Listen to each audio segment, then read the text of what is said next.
제가 건축을 하게 동기는 어려서 그림 그리는 걸 좋아해서 만화를 따라 그리고 했는데 그걸 보고 이모가 넌 그림 잘 그리니까 건축을 해야 되겠다.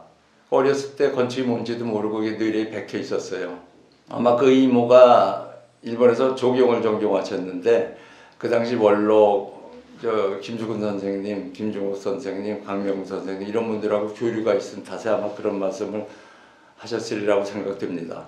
그렇지만 본격적으로 제가 건축을 접하게 된 것은 졸업 후에 공병장교로 가서 부터입니다. 그 공병대에서 하는 공사를 하는 것이 재료, 구조 이런 공법 효율적인 그런 공사들이라 어떻게 보면 지금 와서 보면 건축의 그 물질적인 요소 이런 것들을 먼저 접하게 됐다고 생각을 합니다.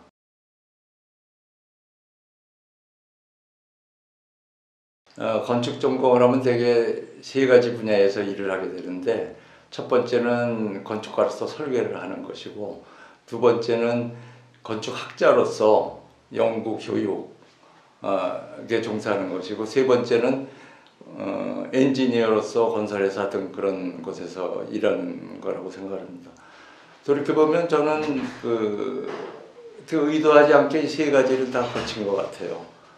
한 현대건설에서 시작해서 중동 현장 그리고 건설 분야에서 한 15년 다음에 중원건축을 설립해서 건축가로서 한 15년 그리고 건국대학교 교수로 부임을 해서 교육연구 15년 그리고 정년 퇴임 후에는 중원건축에서 지금 10년째 일을 하고 있습니다.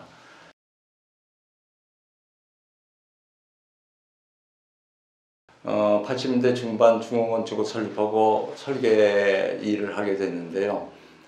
그 당시는 세계적으로 포스트 모던 건축이 유행하던 시절이라 인문학이 개입이 되기 시작했습니다. 그래서 많은 건축가들이 인문학적인 담론을 가지고 자기 건축을 설명하고 저는 그때 약간 젊었을 때의 반감이 왜 건축가는 인문학에 기대려고 하는가 이런 좀 반감도 들었습니다. 건축에서 그럼 변하지 않는 부분이 무엇인가?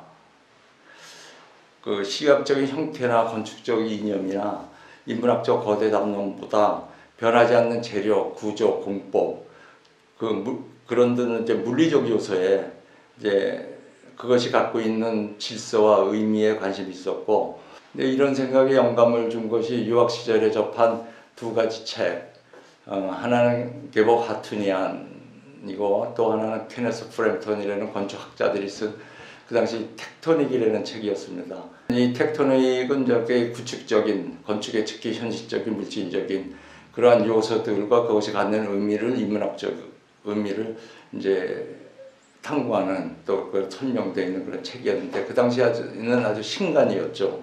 이런 이제 구축적인 그 의미와 그 질서 그것이 갖는 건축미학적 가치에 대한 제 생각을 정리해서 최근에 존재 방식의 미학이라는 책을 출간했습니다. 내용을 간략히 소개해드리면은 건축은 공간과 그것을 싸고 있는 피막 또 그것을 받치고 있는 구조 이렇게 이루어졌다고 볼 수 있는데 공간에는 기능, 그러니까 삶의 질서가 있고 물리적 피막에는 재료와 또 그것의 구축적인 질서가 있다고 생각이 됩니다. 그리고 그것을 받치고 있는 구조에는 중력에 대응해서 서 있는 그런 하중의 질서 이런 것들이 결국은 이런 것들이 형태로 나타난다. 형태는 그러한 것을 결과물이다. 이런 생각을 갖고 있습니다. 그리고 공간 구축 형태 간의 이제 질서가 이렇게 투명하게 드러나는 것이 건축적 진실이자 아름다움이다. 이런 생각을 갖고 있습니다. 일반인들은 흔히 건축을 시각적 형태로 판단하는 경향이 있는데 그러나 형태는 시대의 취향에 따라 쭉 변해왔습니다.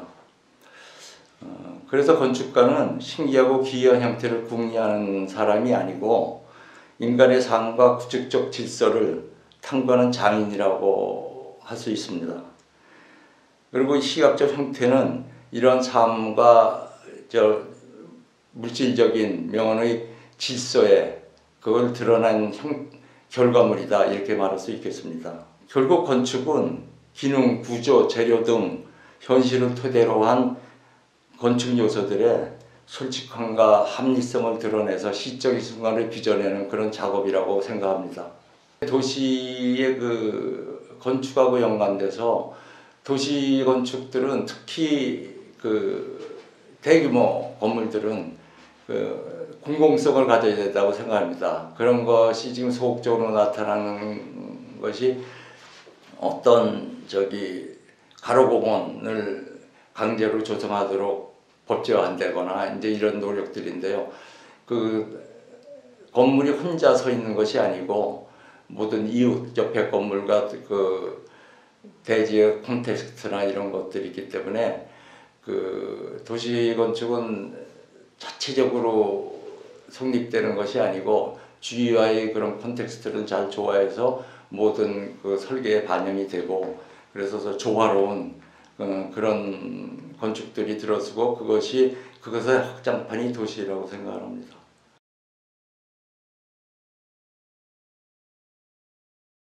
예, 이것이 저희 두 번째 이제 작업실 건물인데요.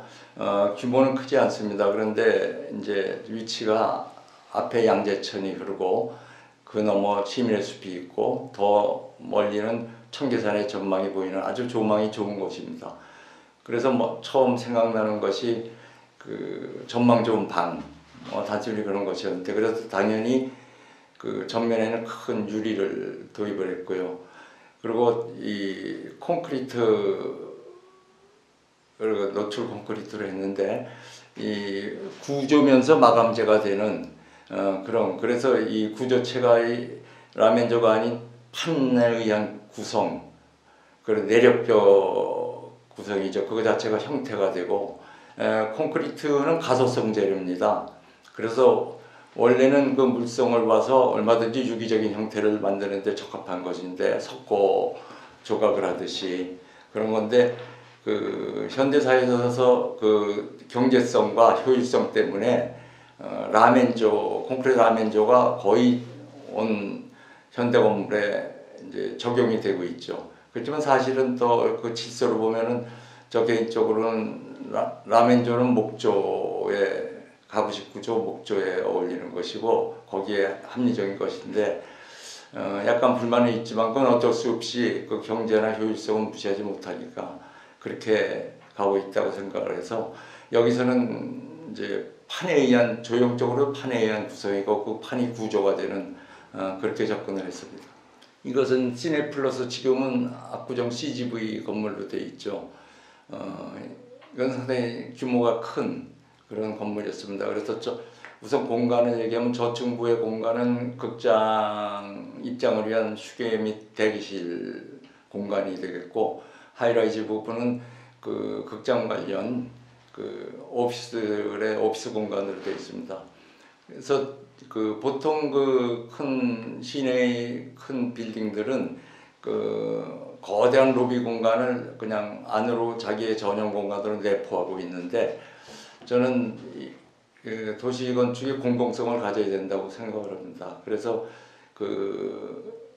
이것은 1층 로비 공간을 밖으로 할애를 했어요. 그래서 그곳에 그 어반 페이브릭, 도시의 조직을 끌어들이고 길을 만들고 조그만 피아자를 만들고, 그렇게 해서 지금도 이게 무려 35년 전에 설계한 것인데, 그 당시는 물론 이런 건물이 없었다고 생각을 하고 지금도 상당히 저는 유효하다고 생각을 합니다. 그래서 외관은 그 피막이, 현대건축은 구조가 자꾸 피막 뒤로 숨습니다. 커튼홀 시스템, 그것이 너무나 효율적이고 좋기 때문에.